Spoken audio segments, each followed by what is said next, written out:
manhood.neat podcast. All right, Mr. Dwat, we are back. It's been a minute, but we're back with another episode for the listener. So before we jump into it, how have you been, my friend? I'm good. Are we even close to our 2-week internal agreement where we said we were going to do 2 weeks? Like, is there any accountability here? No. So our last episode was the 23rd of July. So I think we're like, if you take the whole week of 2 weeks, we kind of show up somewhere in that week. But like, I think the last time we recorded like on a Wednesday, and so we're like 2 weeks plus 4 days, whatever. So no, we are definitely need a little more accountability on this. And so somebody needs some account. Somebody needs to be held accountable for this just absolute travesty of just we can't even be on time. It's ridiculous. We're a joke. We're okay. This is probably what the no man. No, but you asked answer your question. I'm doing good. We work's good.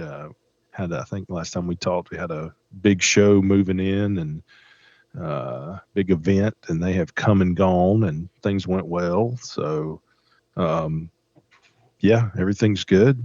Things good on the family end. So, it's just kind of kicking along. We have our first dairy cow show next weekend.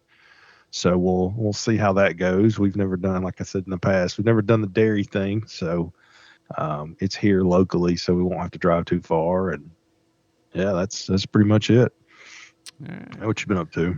Well, one thing I've not been doing much of is playing video games with my good buddy, Mr. Dwat. That's one thing I've not been doing. Apparently he aged out of video games or something. But no, it's been busy. Work's just kind of starting ground prep on some new acres. Got harvest kind of starting to, it's still months away, but the prep for it is beginning. Got some equipment showing up this week, so work's been busy. Football with Canaan's, going. We're in full season mode, so games on Saturday, 3 practices a week. That's been an exercise in something. We'll put it that way. But that could be a whole nother podcast. But it's different. He's not naturally as gifted as he is in baseball. Not that he's like some super stud in baseball, but he's got pretty good reaction time, and so for fielding in baseball, that's helpful. Obviously, I mean, and he's not. I'm gonna give credit. Like first year playing actual little league baseball, he makes all-stars, right? So it's not like he's trash. Yeah. Right. But so there's a mixture of the learning of football plus just the coach has like his kids, and his kid doesn't matter, like they're his kids, and I don't mean like his biological kids. They're like just I know who they are. Just kids. He's he knows their skill level, right? Yeah. And so like I guess we'll kind of dive into one little thing, and this we'll kind of play. We'll talk about it a little more. This example, I guess, when we get into the topic, but like little things making big differences. And so the coach has him a lot of time when he's playing, like when he does play his couple of downs a game. Puts him on the defensive line. Now my kid's skinny, short, like not really. He's not what you think of as a defensive end. Defensive end, I mean a defensive tackle, no. Defensive end, maybe, but. Anyway, so he's sitting there, and the kid's getting down in a 3-point stance, and like there's no weight on his front fingers. He's like, looks like he's taking a dump more than he's, no correction going on whatsoever. And I got you. And so, if you're standing like that, what does your first step do? You stand up. Oh, you're standing straight up. Boom. That's right. And then you get blown up. Yeah, especially when you're 40 pounds lighter than all the other kids. And so finally, like. He's just, I can tell, like, and he's been wearing on. He's getting dogged out, and so he looks over, and I'm like, "Why is no coach fixing this stance?" Right? I'm just watching it. Mm-hmm. So I see him look over between plays, in the stands, and I just stand up in the stands, get in a 3-point stance, and like take my one leg and put it back. And people are staring at me, like, "What is this guy doing?" And like Canaan gives me a thumbs up, and then he like does it, and I see him, and he fires low. I mean, you have to, right? If you get in the right 3-point stance, you fire low, boom, gets a sack. Nice. I'm like, little things. Like, it's just, like, it took 5 seconds, and there was but he's not one of the boys, and so there's just no care for coaching. Yeah, that's tough. So it's a little frustrating, but it's good. I mean, he kind of enjoyed it after that, because he's at least getting plugging holes and getting a little penetration. He still get blown up sometimes. Yeah. But he was ready to like hang it up like 2 weeks ago. Like, I'm done. Yeah. But I'm like, no, you signed up. You said you're going to do it. So if That's you don't, right. if you don't want to do it That's next year, right. that's fine. But we're going to power through this, and then we'll see. I don't care if he doesn't play next year, but at least I want him to work hard, and maybe he will start to enjoy it. And if not, whatever, like so. Yeah, absolutely. But yeah, so that's been going. But everything else has been good. It's just been, family's been good. We've been just busy. Homeschooling starts back up here next week, so we're getting ready to start rolling back into that. So, but yeah. Well, good. But anyways, we got actually got a little something different we tonight. do have a little something different. Before I break it out, I would say if you'd like to support the podcast in our not growing status, we'd like to get to 2 listeners someday. That's our goal. We got this lofty goal of getting to 2 listeners. And so if you could leave a review, like not just rate it, but leave a review on the iTunes, that would be great. If you could share it, with a buddy or a friend, if you've got, say you're, like you're a Democrat and you've got passed away relatives, but you have access to their old like Spotify accounts and stuff, you could just go ahead and sign in and get us some follows that way. We're not picky. We're not picky. So just some different options out there you could do. But yeah, we would appreciate the support. Again, we're just 2 idiot guys having a good time, but we hopefully are doing this for the glory of the Lord. And if you hear something that's good, and you think it'd be good for somebody else to hear, for real, just pass it on. Or if there's something you'd like to reach out to us about, reach out at manhood.neat@gmail.com, manhood.neat@gmail.com, whether that's a question, concern, disagreement, words of like critique, like, hey, you guys missed a mark on this, or words of, hey, man, like we like pats on the back every now and then again too, like, hey, you guys are doing good. Yeah. Appreciate it. So anyways, that's the ways you can reach out and be part of this thing. We do appreciate you, listener, and we look forward to hearing from you soon. All right, Dwat, what do we got? All right, so this is a first for the Manhood Neat podcast. Is that correct? Have y'all ever done a Scotch before? We have not done a true Scotch, no.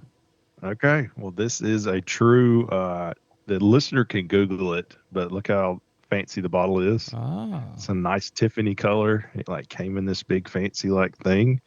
It is Bruichladdich, that's the name of the distiller, and it is called the Classic Laddie. So go ahead and spell that out for our listener. Bruichladdich or the Classic Laddie? Classic Laddie, I think they can get, but the Bruichladdich. Okay, it's Bruichladdich. Bruichladdich. So, is this an Islay Scotch? It's an Islay. Okay, I said Islay, but whatever. Yeah. I'm from Nebraska, man. Islay. Yeah. So yeah, Scotch is it falls into whiskey. So all Scotch is whiskey, but not all whiskey is Scotch. Kind of like bourbon. You think whiskey as the vehicle, you think Scotch, bourbon, rye as like a vehicle manufacturer, Chevy, Ford, Chrysler, whatever. So within the Scotch kind of realm, there are different regions. Well, let me back up. So for it to be Scotch, it has to be made with water, a specific type of grain or malt, and it has to be made with yeast, and it has to be made in Scotland. So now I'm not terribly specific on those because within Scotch, there are 5 different types of Scotch. So within the different types of Scotch, you also have different regions, and each region tastes very differently. So without like going down a rabbit hole too much, the region that this came from is Islay. It's Islay, and they are known for peated Scotch. Now, when I say peat, I don't mean like a guy named Pete, like Pete. It is Peat, and it's actually the bog marsh that they take and they kiln dry it. And then when they're malting the barley opens, and then they blow the smoke over the barley, and then they stop the malting process so the barley closes back up. And that's where you get peated Scotch. And it's really smoky. A buddy of mine described it as like drinking a campfire. So Some people love it, some people hate it. Um, but this is a very unusual thing because it's an Isla Scotch that is unpeated. Really? So yeah, very very unusual.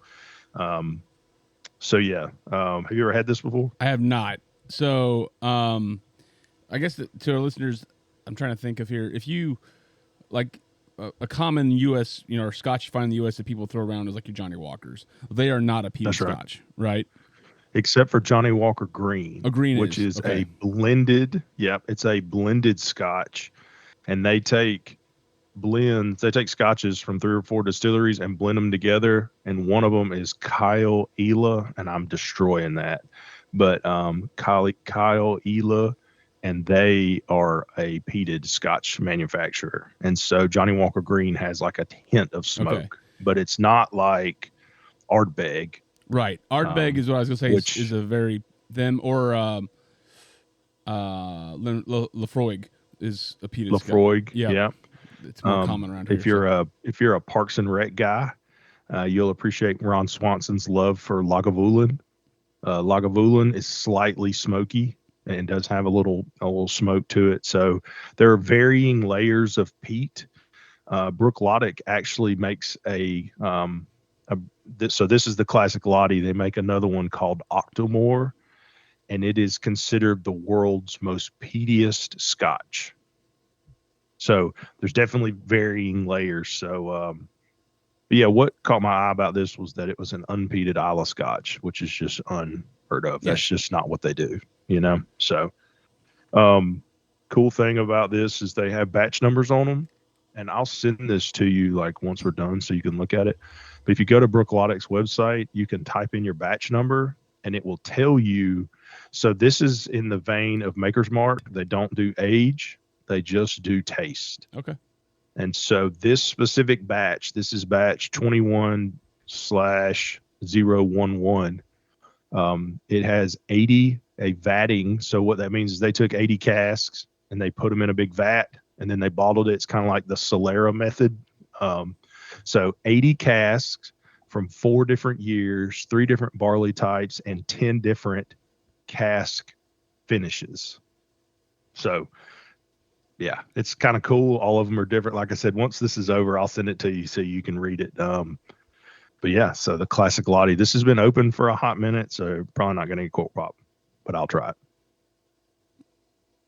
Yeah, a little A bit. little bit. Okay, So, all right. It's the other unique thing about this is that it is 50% ABV, which is very unusual for Scotch. yeah, so that's If you 100 want proof for the Iowadians and the people in Tuscaloosa. yeah, you know who you are. Oh, you even got a fancy Scotch glass today, huh? I broke my other one. My brother-in-law, he went out of town. He went bourbon hunting, found some stuff. He was super excited for me and him to try. He waited for me to get home, got kind of get clear from work, and I had my glass and I was in the sink and I washed it out and I like gave it like a flick and it just smashed. Like I hit it on the side of the so this is actually a Copita glass. You could have broke out the This is Bubba Glengarn. yeah, no. I got stuff to do this evening, man. Yeah, so this is definitely very different as far as the ABV. Most scotches are going to be super low proof, and I know, you and I will be able to see it, but that's like, look at that color, man. It's Yeah. just like, hey, there's like nothing to it. No, it's like I said, we can't really. It's not. There's no caramely color to it like you would expect, like when you're thinking bourbon. Yeah. So for our listener, Yeah. it's honestly, think of like a darker white wine. That's what the color of it is. Yeah, or like ginger ale. Yeah, without the bowls. Yeah. Yep. Yeah, and that has to do with just where they are in Scotland. They're kind of their weather. It's cold, they have harsh winters, they have a lot of rain. And so to where in the United States, we're definitely, a lot further south than they are Depending on where you're Kentucky. at. Yeah. Yeah. But, we'll use Kentucky as kind of the rule of thumb. They have cold winters, they have hot summers. And so the juice doesn't get as far into the wood. Right. So, it's definitely a different profile. It's definitely very, very different. And so that's why you have to kind of age Scotch a little longer to get some of that flavors Yeah, because that you get, you know? when you think of really old whiskeys, Scotch is where you go. You know, Yeah. Yeah. um, To quote Robin from How I Met Your Mother, she would always say, I like a Scotch that's old enough to order its own Scotch. yeah, yeah. Yeah. All right, so what do you get on the nose on this? Okay, so and again, I haven't sent this to you, so you're not the power of suggestion. But the good a good chunk of this batch had some bourbon cask that it sat in, and so for me, I get a weird vanilla note that I don't normally get with Scotch, but I do get like fruit. And the one thing that always hits me, especially with Isla, and even though this isn't peated, but I get it on peated, but it's truly because the Isla region is so far north. It's like briny. Like I get almost sea air, like salty. Yeah, and I get more, and I get this on all scotches. I think it's just 'cause it's so vastly different than bourbons. I get almost like a medicinal smell to them. Yeah, It's bright. It's not like, I don't mean like chlorine. It's just, and maybe it's like you're talking about the briny, the salty air, but mixed with that, yeah, I do get like a little bit of light pearish or some type of light fruit. yeah, But it's yeah, not. There's not a lot of sweetness behind it. And it tingles the like up in my nostrils, like when the base of my yeah, sinuses tingle when I really been. yeah. And I think part of that is the ABV, because again, this is very unusual for it to be 50% alcohol for Scotch. I love it though. I think it's what makes this special, and it makes it approachable. You ready for a funky one while you're sitting there talking? I got like Mott's cinnamon applesauce. I never had Mott's cinnamon apple. Yeah, you didn't spend enough time in a daycare No, it's because we with a lady we have with a lady named Shirley yelling at you. yeah, no, we my wife makes cinnamon applesauce. Yeah, that's what it reminds me of. I get the apple. Like I said, I was getting that light pear. It might be pear and Yeah, apple can be and close. and I would, yeah, and to me, the Scotch notes are definitely going to be a little more pretty. They're going to be a little more delicate versus some of the bourbon that you see. It's robust. It's very forward. To me, this is definitely a little more delicate, and you kind of have to. It's not as easy, I guess. Yeah, If I, that makes I've sense. definitely got to get my nose way like, and so Yeah, just for so I don't know if it makes a difference, but for the snobbies out there that we're trying to be, Dwat, he pours his normally into a Glencairn, traditional Glencairn, right? that's right. Um, I'm actually pouring mine into it's The like official short. bourbon tasting Yes, glass of the yes, Kentucky Bourbon Trail. right. And so it's got a much larger opening on top. Yep. And so I don't know if that changes notes at all or anything, but just to be trying to keep everything out in the open, we do have a difference in glasses here. So I'm literally Yeah. putting to get this try to pull stuff out of this nose. I'm not just resting my nose over the edge. I'm literally like putting it like my nose like halfway into the glass, about to trying to get some fragrance off of it. Yeah. Yeah, and they say that the difference in like a Copita or a Glencairn, and then the glass that you're using, the whiskey, the bourbon people believe that because it's more robust, you want some of that to kind of pass by you. So that's why it has a bigger opening than the Scotch or even cognac, to that matter. They have kind of smaller openings because you do have to concentrate. It's more focused. It's not as robust, like punch you in the face kind of thing. I got you. Well, All right, man. cheers. Cheers to the first Scotch.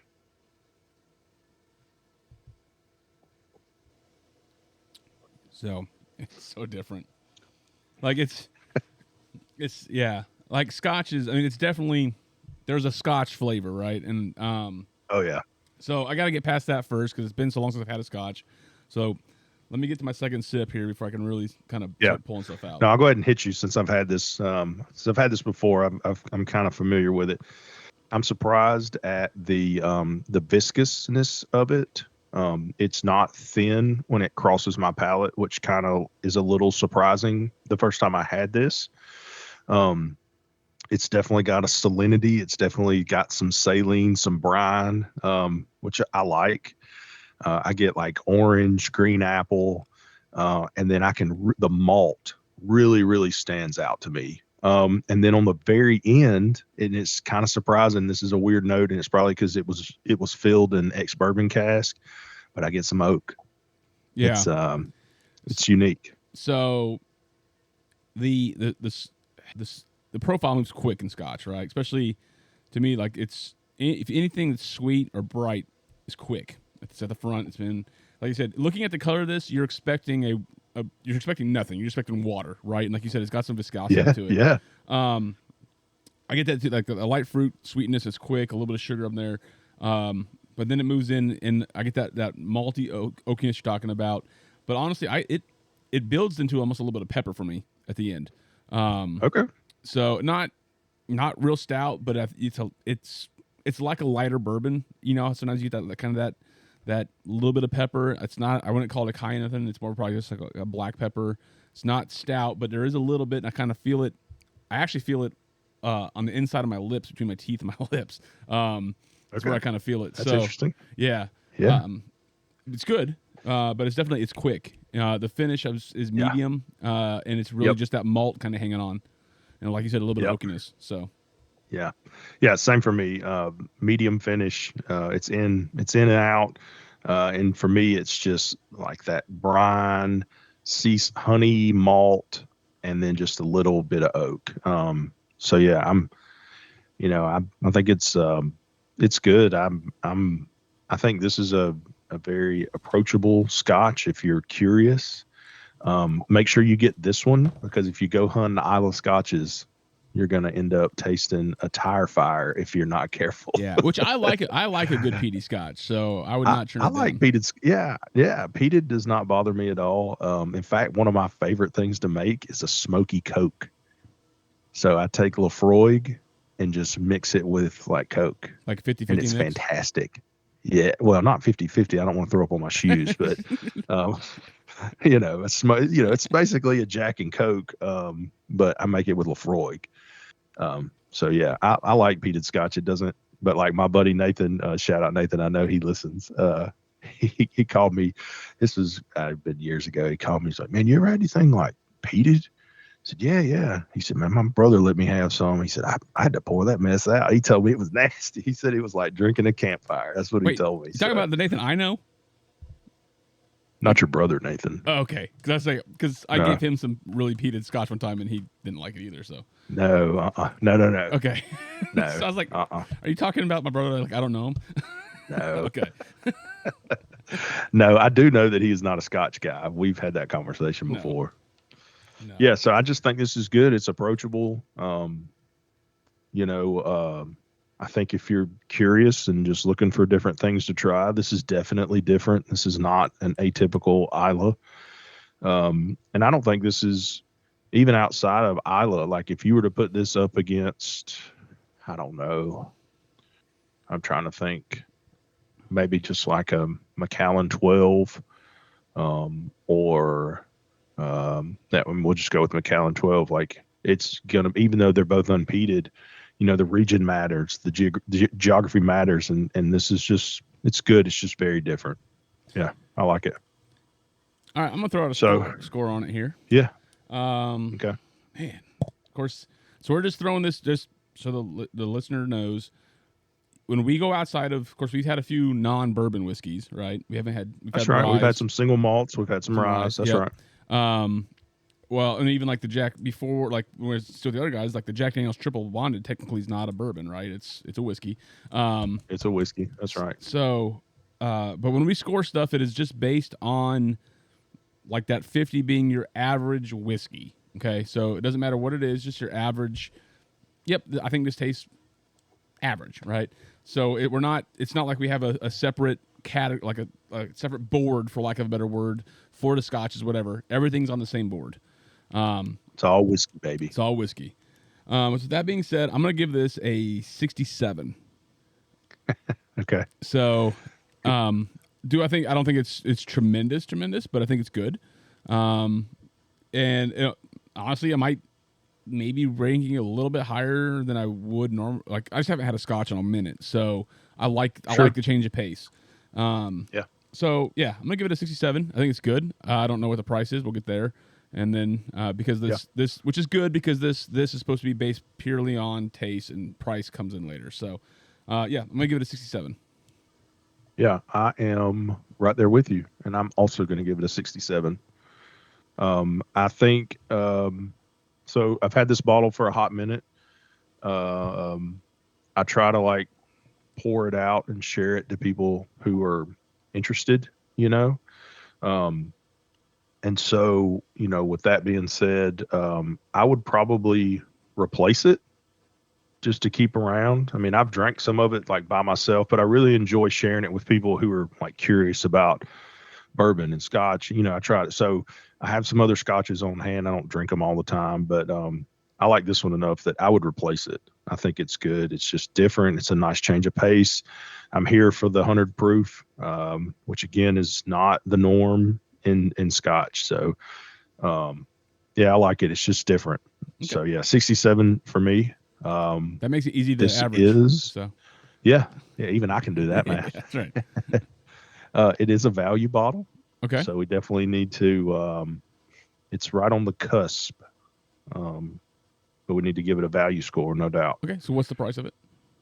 $60. $60. It literally it's the cutoff.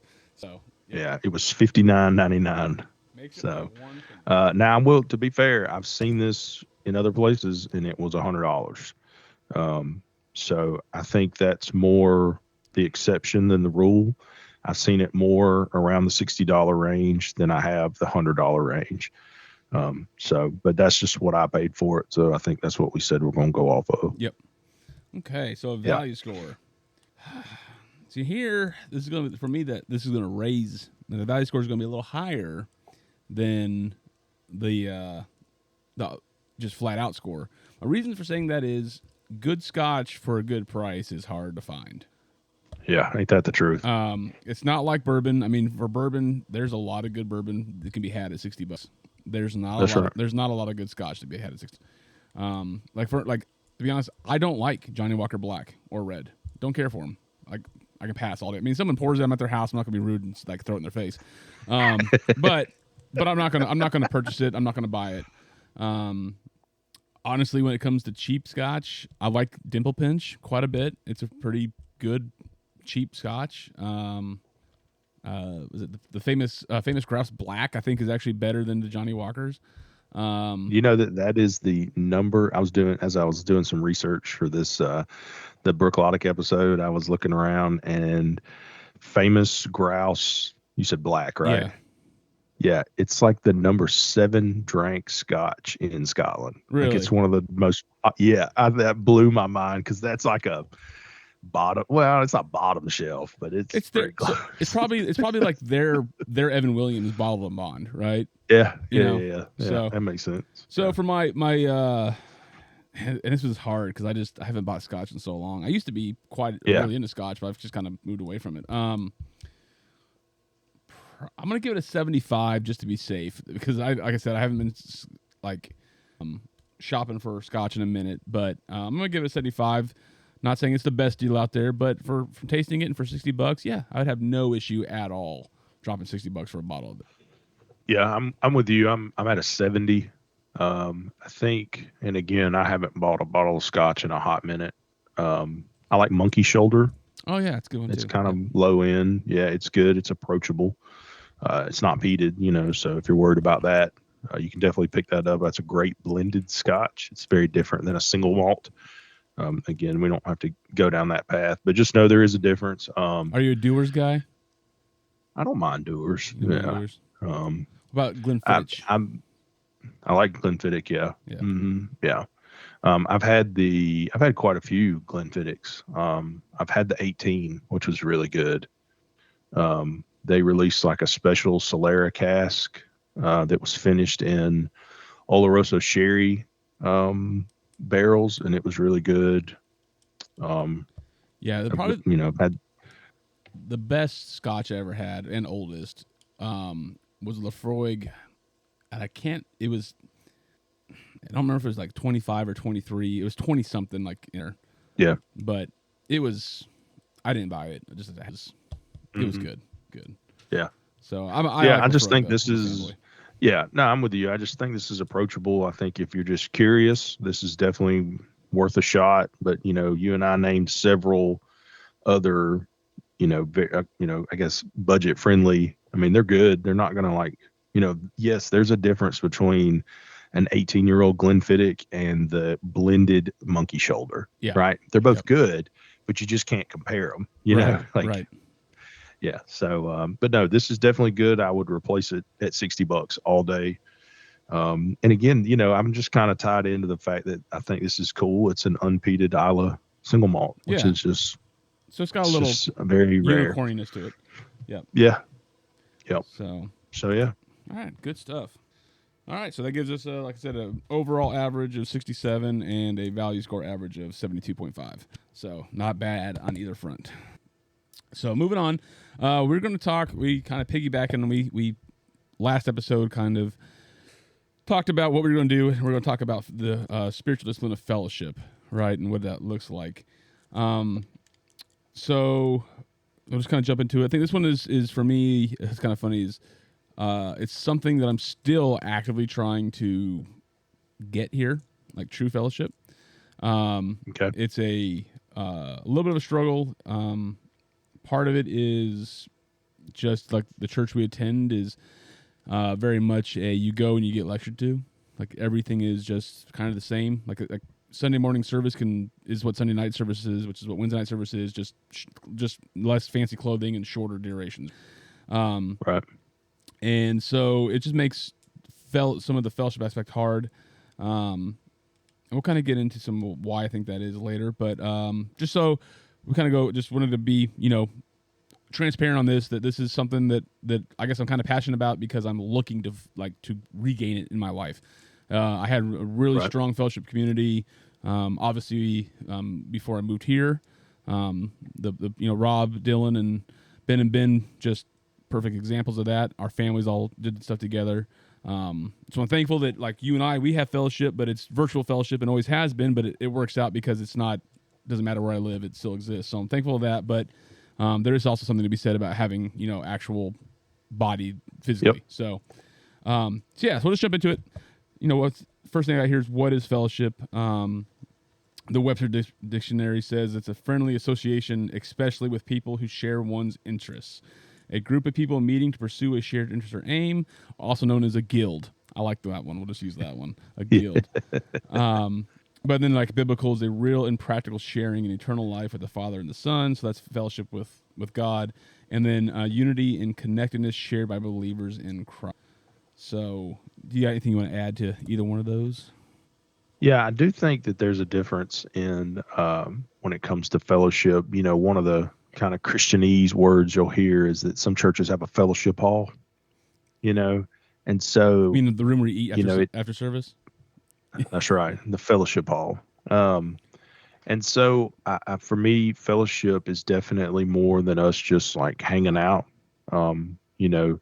It's definitely, I'm not hanging out with you because it's work. If we're hanging out because of work, that's not fellowship.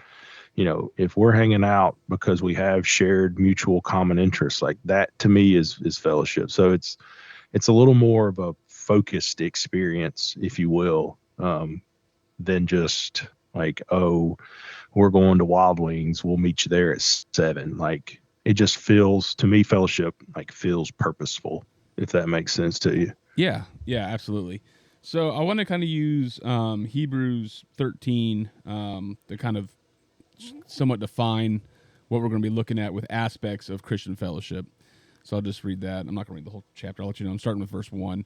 Let brotherly love continue. Don't neglect to show hospitality, for by doing this, some have welcomed angels as guests without knowing it. Remember those in prison, as though you were in prison with them, and the mistreated, as though you yourselves were suffering bodily. Marriage to be honored by all the marriage, bed kept undefiled, because God will judge. Blah, blah, blah.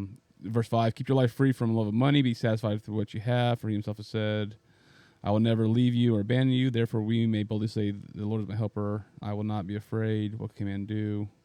And 7 talks about, remember your leaders. What's the part I was talking about? Don't be sorry.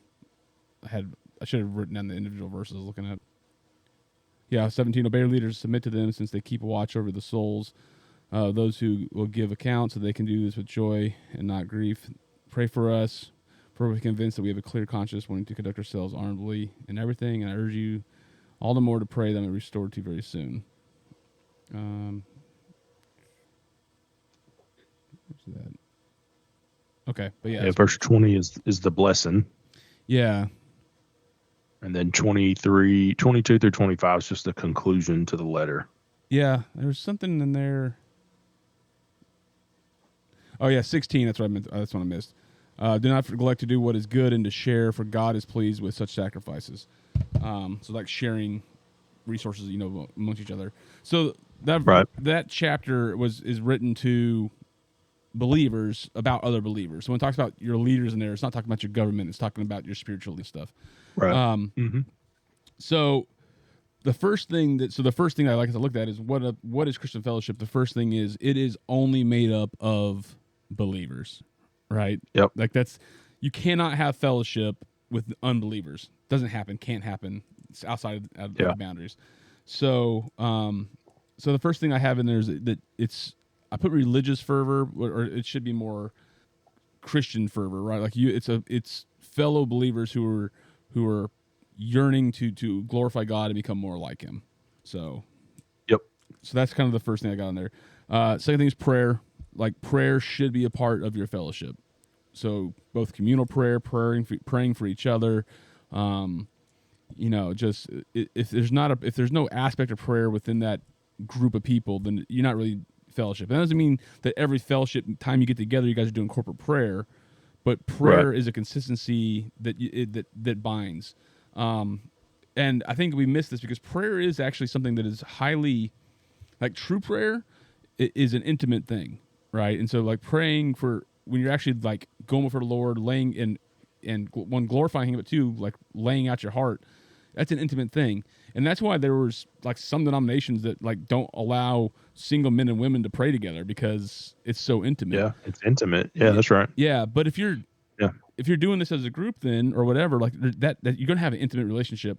And I'm not using the word intimate like sexually here. I just mean that it's a closer bond than you would have with most other people. So prayer is definitely a part of fellowship, and it should be something that you're doing for each other, with each other, and that kind of thing. You got anything else? Good. No, I made notes kind of differently. So if you want to go through yours, and then I'll make.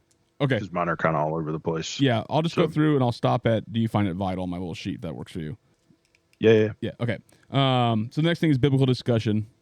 Biblical discussion is obviously just, hey man, I was reading this in the Word.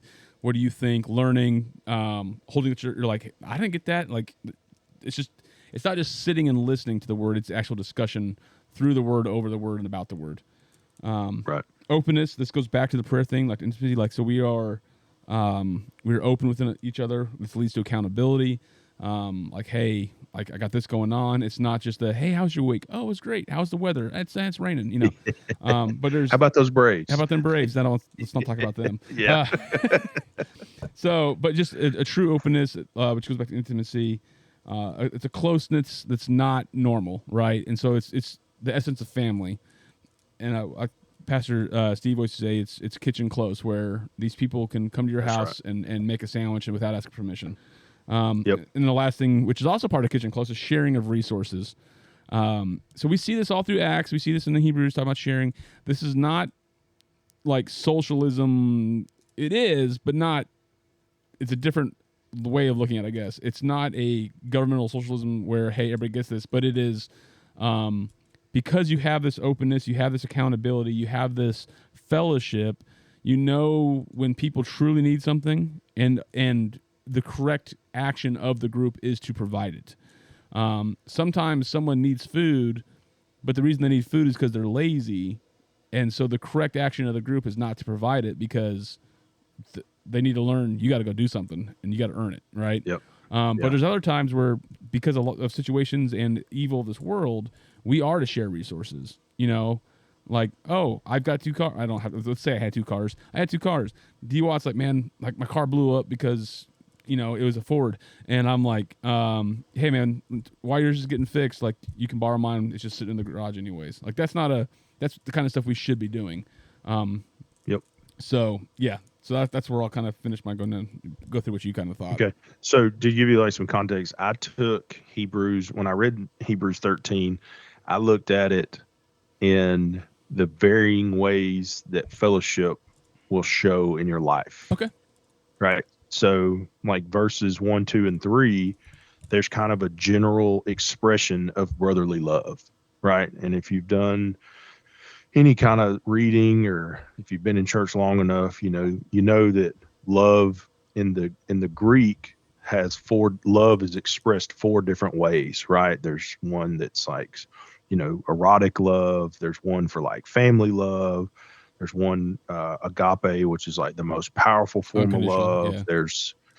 There's the philos one, like the phila, where they get Philadelphia, the brotherly love. So to me, it shows that like there's different ways to fellowship within like loving someone, right? So like the Eros side, like obviously Ashley and I fellowship differently than I would with somebody else because she's my wife, like she's my mate. She's my lobster. You know what I mean? If you catch the Friends reference, right? Like she's my lobster. Okay. Like the family love, like I have friends who I love like family, right? Yeah. And that's a different type of fellowship. Of course, the agape love, that's the most powerful kind of love. I look at that like it's Christ-like. Yeah, absolutely. And then the philos, like the phila, that's the brotherly love where, and I don't use the word brother lightly.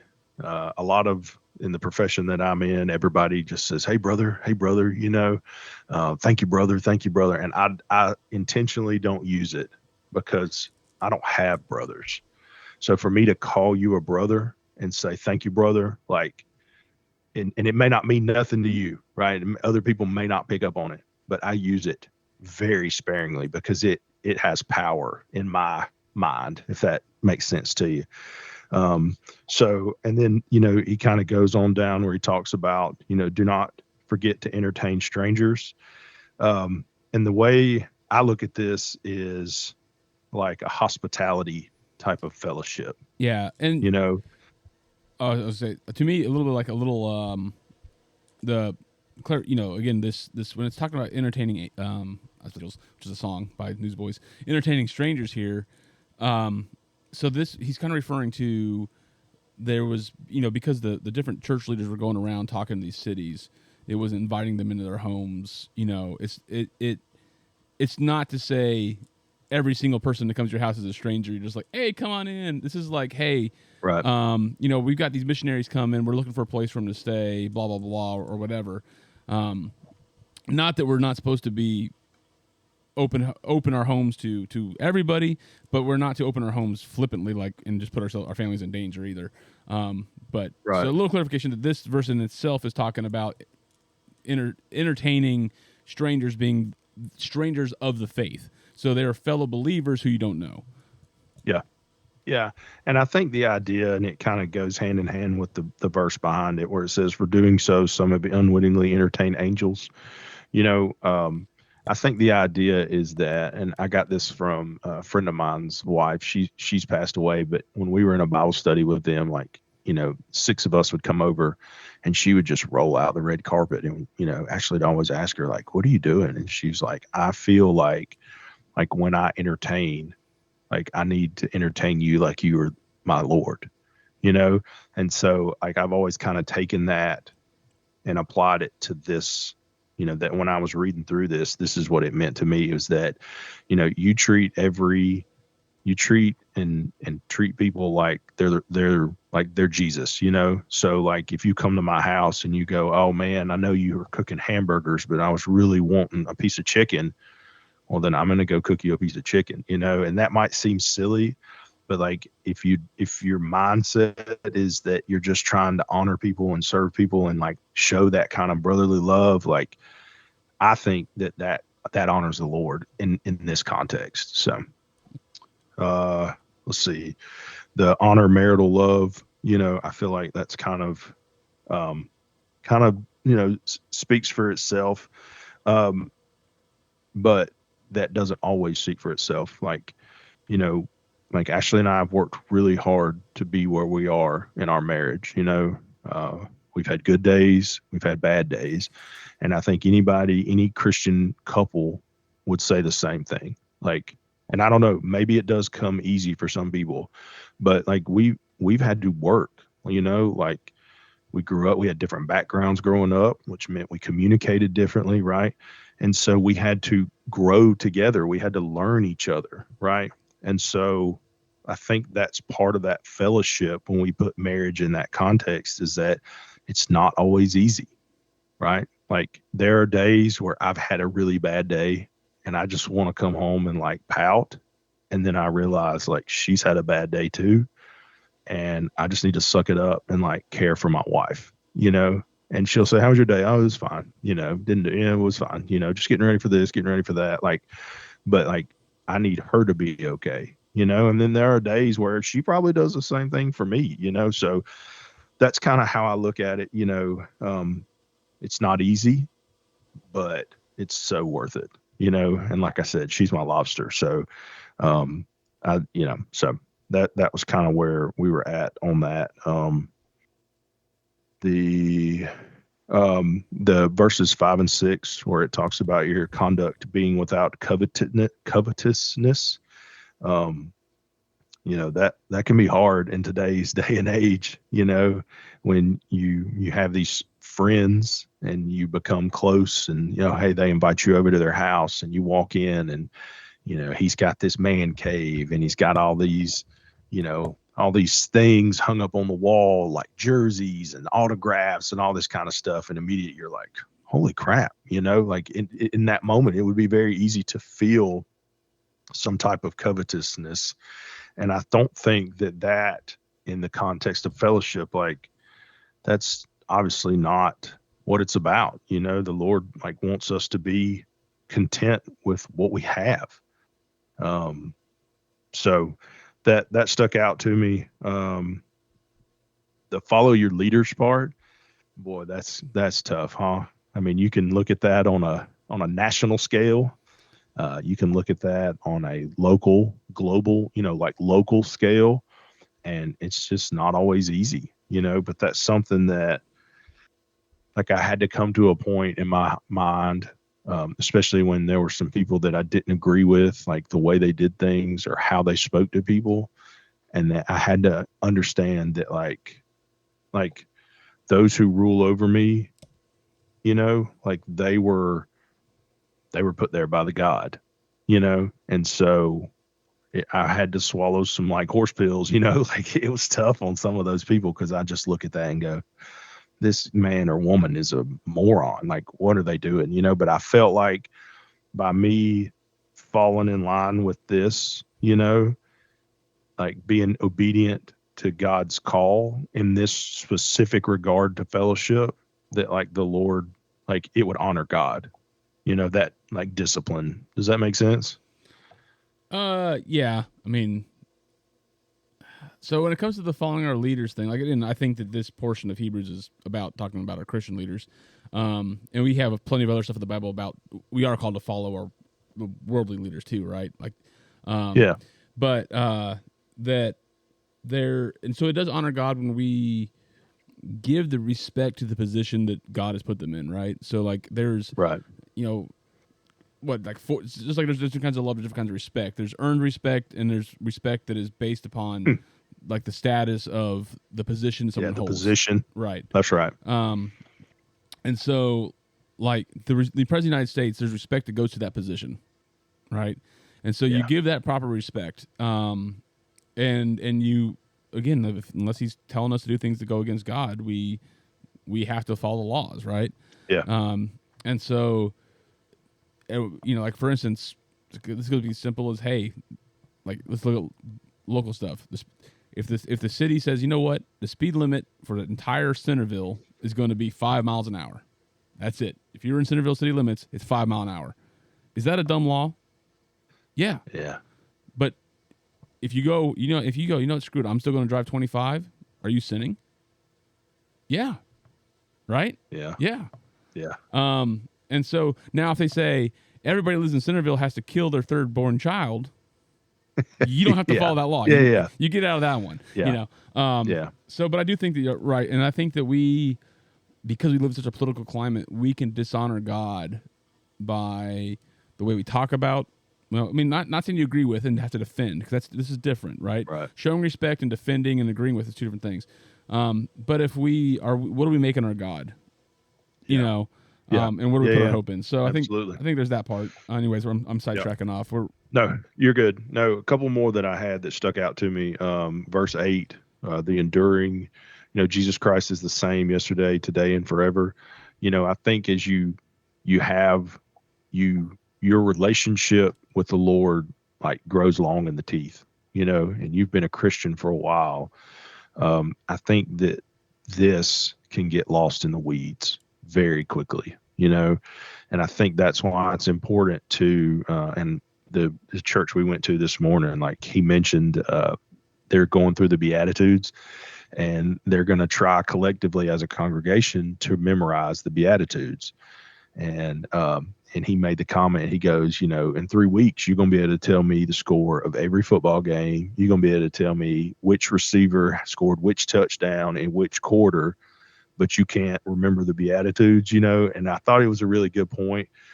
Same thing with this, it's easy. You get stuck in life, you get in routines. And like, if you're not in the word, you're not in fellowship, not only with the Lord, but other believers, and you're not having that solitude, that time to just be still and listen for God's voice, then you'll lose this very quickly. So that one really, really stuck out to me. And then the last one I had, was the blessing. It just, it always, when you think about a blessing, blessings are important. It's important to bless your kids. It's important to, to bless people, to not only physically be a blessing, but to verbally like bless somebody, right? Like that's a thing. Probably the most popular blessing is number 6. May the Lord bless you and keep you. May the Lord make his face shine upon you, be gracious to you. Lord, lift up his countenance upon you and give you peace, right? So when I think of blessing, that's what I think of. But this blessing just struck me funny. And so it's just, I made a note. May the God of peace who brought up our Lord Jesus from the dead, that the great shepherd of the sheep, through the blood of the everlasting covenant, make you complete in every good work you do, his will working in you and what is well pleasing in his sight, through Jesus Christ, to whom be glory forever and amen. It's just not your atypical blessing. And I think it's important. And so that's why I made a note, that, that we needed to pay attention to that. So that's what I had for Hebrews 13. Okay. All right. So my next question I had was, do you find fellowship vital? Yeah. I do. Like, as much as I enjoy, because I grew up by myself, like I grew up to myself, I didn't have siblings or anything. So I do enjoy, like solitude. I enjoy being by myself. I do need fellowship. I do need to have that, kind of connection, and I have it. It kind of feels in several different ways. Usually not this week, but this week's kind of been an anomaly. But normally you and I, we play Xbox almost every night during the week, outside of, work and family stuff. I mean, we usually at least sit down for an hour together, right, and play. So that fills my bucket in that regard. Having male friends, guy friends here, who I can go and, like yesterday was my buddy Nathan's birthday, and we went up to ASW in Atlanta, and they released this new fiddler recipe. It's called fastball, or is it change up? No, it's change up. Crap, I can't remember. I think it's change up. Anyways, but like they walked us through this tasting, like that filled my bucket. Like I enjoyed hanging out with him and his wife, like like another buddy of mine, like his wife and my wife work together, and sometimes we have been done it this summer, but like, we'll go play golf together, so like that type is really, really important. But I also have, who I've talked about before, like my friend David on the coast, and I check in with him at least once a month and make sure that he's good and he makes sure that we're good. And that fellowship is more on the like accountability line, because he has permission to look at me and be like, what are you doing? How is it with your soul? Do you need to confess any sins to me, publicly, privately, or whatever? So, it looks different in kind of every relationship, but in a whole, that's what my fellowship looks like. And it is vital for me. I got to have it. As much as I just want to sit in a corner and be left alone, like I have to fight against that. Yeah. And the different spiritual disciplines are all going to be depending on our personality that God gave us. Some are going to be more important. I don't want to say more important, but feed us more than the others, right? Spur us on more than the others, put that way. Right. Yeah. And so like I really struggle if I don't have like true fellowship, because the way I learn is and think about things is talking it out. Right. Yeah. So I'm not a reader. It's not like I don't know how to, but third grade level, I'm decent. But all your books have pictures. That's right. Oh, I'm so glad they finally came out with the Adventure Bible, which is like comics. Yeah. But I mean, like, and so I don't know, like, did you play Super Biblical Brothers? Did you play that video game? No, I did not. Though there is some like new VR game coming out. It's supposed to be like walking through like Israel during all times. Yeah. Yeah. But like, I don't know. And so I just need, whether it's an interactive Bible study with like people or Sunday school class, like I need the ability to this is gonna sound, I mean, it makes sense since my personality. I need the ability to push back and you defend it for me to really take it in. Does that make sense? You need discourse. Yeah, you need discourse. Like, I know exactly what you mean. Yeah. And so I need it. And so I that's one thing I definitely like lacking here, is the ability to do that. I mean, there's a guy that I've been getting to know pretty well. His son's was a Kansas baseball team and now on the same football team. Good dude, still like feeling him out. Like he doesn't, he's a believer, doesn't go to church because he's been burned too many times by hypocritical Christian and name only churches. He's a church alumni. That's what we call him. Yeah. But it's definitely something that I think is vital. I think it's not only is it beneficial for me to be in true fellowship with fellow guys locally, but when Liz and I have groups that we are both in fellowship with, where the whole family's doing fellowship together, and it might not be as deep and as accountable. Like, it's hard to find a couple where your wife gets along just as good with the wife as you do the husband. Yeah. So I think it's important to at least have some fellowships, and you might not have the whole accountability level. You might not go quite as deep, but families that you all can join in with and have true fellowship, I think it's important. Especially absolutely.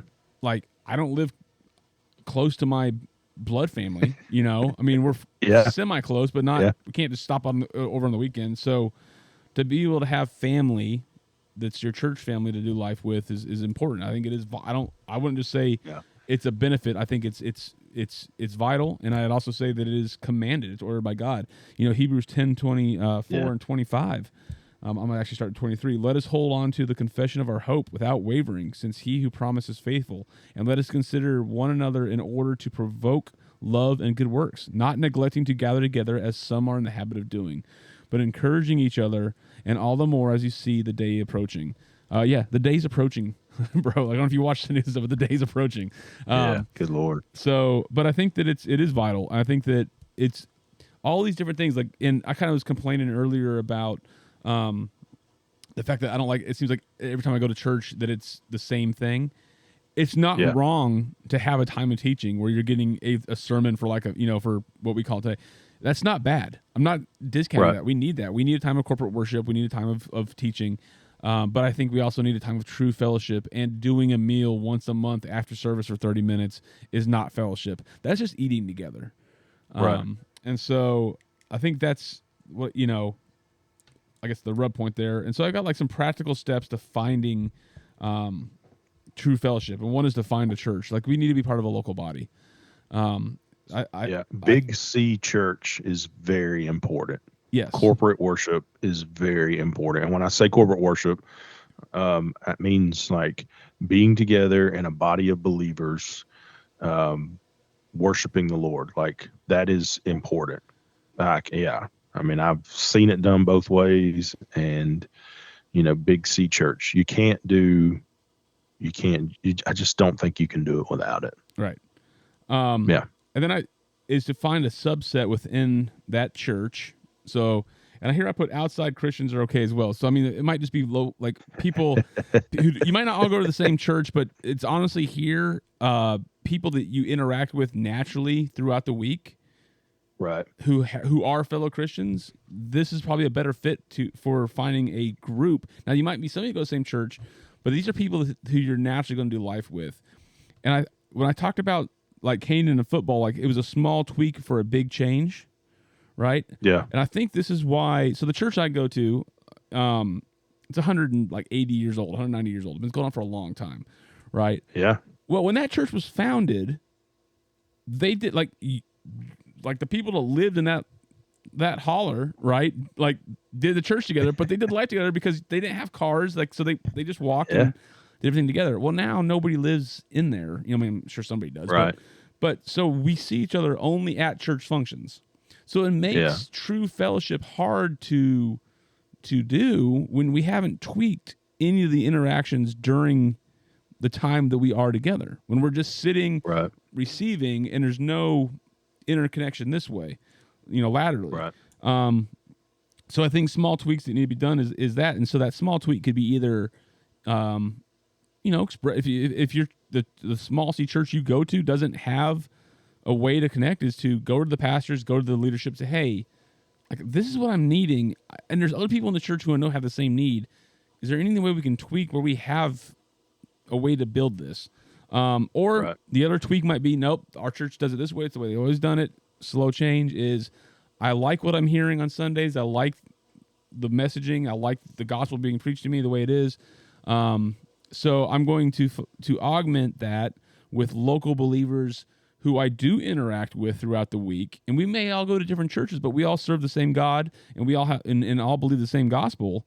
And so we can do fellowship together. And that might even be God's way of deepening your relationship, because now you're not all being force-fed the same topics all the time. It gives a chance for growth too. So that's, by the way, another thing is to be intentional. Is find fellow Christians with the intent of becoming church family, big C church family. Yeah. And so, like, hey, like we may end up watching the game together on Saturday, but the basis of our friendship is not going to be football. It's not going to be. Yeah, we're both Georgia fans, right? Yeah, or both our kids playing the same sports. Maybe that's how we met. That's fine. But the reason we want to further this is because we both want to glorify God with our lives, and we want to spur each other on. Right. And so, just because you're being intentional doesn't mean it happens overnight. It still will take. True fellowship takes years or at least a year to really get in, unless you have a COVID situation. COVID really, for me, really sped up the whole going from friends to fellowship thing. So maybe, if we get World War III, cool, bring it on. Maybe I'll make some more fellowship groups. And the last part is just to do life together. And so what I mean by that is we are sharing each other's burdens. We are sharing each other's successes. We're going to each other's birthday parties. We're, like I said, hey, you're getting ready to, rebuild your transmission. You need some hand? You need help? Nope, I've never done it, but you haven't either. We got you too. We'll figure it out, that's right. So it's just that kind of stuff. And so, like I said, it's just to be intentional and just do life together, and it will happen. If Christ is truly the center of both your points of reference, that's the only way it's going to go. So So, well, I got a quote here, then I'll let you, if you got anything else. Actually, I got a few more things here. So, this quote, did I not write down who said this? It's Spurgeon. It's Spurgeon, yeah. Okay. Satan always hates Christian fellowship. It is his policy to keep Christians apart. Anything which can divide saints from one another, he delights in. He attaches far more importance to godly intercourse than we do. Since union is strength, he does his best to promote separation. So why does Satan hate fellowship?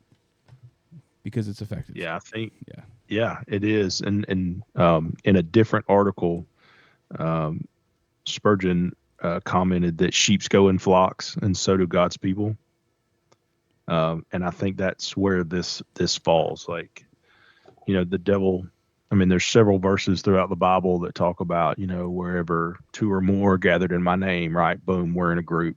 Jesus walked around Mediterranean with a group of 12 guys, right? And then inside that 12, he had his even tighter circle of, the group of three.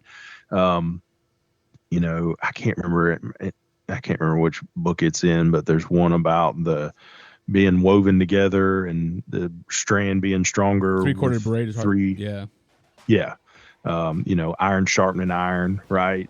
I mean, there's a lot of verses throughout the Bible that talk about that. And they all come back to being together and being in a group.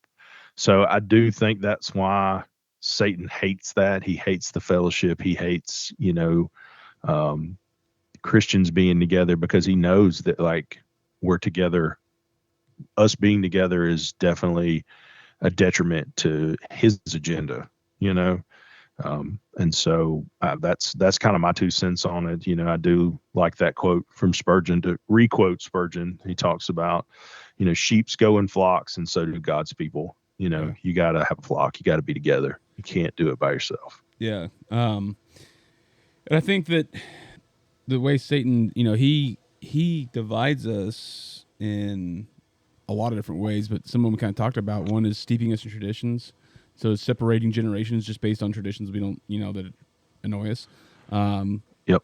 He legalisms, or even overly producing freedoms, and then just keeping our lives busy, flooding our lives with things to distract us from not only seeking God, but then from having any type of real accountability with each other either. Is it effective? Absolutely. I mean, look at our country. Look at the state of the church. I mean, it's effective. And so, and you can see it. Satan's tactics are passed on to those who follow him on this world, right? And the whole divide and conquer thing is the element, right? To keep people, like, to separate, don't let people coalesce. And it's the same thing that Satan does to the church, is to try to keep us out on our islands by ourselves. And if not pick us off, at least make us where we are so bombarded that we are ineffective soldiers. Yep. And we're just trying to survive as opposed to fight. So, I think it's effective. I think, and we've got to fight against it. And so, again, it goes back to priorities, and we are commanded to have fellowship. And so, but do we make it a priority, Yeah. So. Yeah, and to kind of give you my final thoughts on this. So, fellowship is, while I've had fellowship with, like, other men, Ashley and I together haven't really done the life group thing, haven't done the couple fellowship in the context of a church. Now, we have couple friends, like the people that we went to Atlanta with yesterday, like some of our dearest friends, like we do life with them, you know what I mean? And we've gone to church together at one point, but I'm talking about, like, in a Sunday life group, like essentially Sunday school, whatever words you want to use. We've never done that because we were always in ministry. And so we are really, like, kind of feeling this thing out because we want it. Like, we want to be a part of that. We want to do that. And, we want to be on it. We want to be obedient to the Lord and, that kind of thing. And so that's something that, like, we're really, really trying to feel out. And I'm excited to see where it goes. I mean, I'm not saying I'm going to, like, get a new best friend or anything, but did we just become best friends? I mean, yeah. Don't you touch my drum set. So yeah. So it was, but the yeah. So, but those are kind of my, like, final thoughts, is that, and it's like any of these disciplines, you don't arrive. No. It's not like, okay, like, I've gotten to fellowship, like, I'm done. Like, it's definitely a journey. It's just like your walk with the Lord. Like, it's a journey. And so I'm excited to see where it goes for us personally as we kind of feel this out.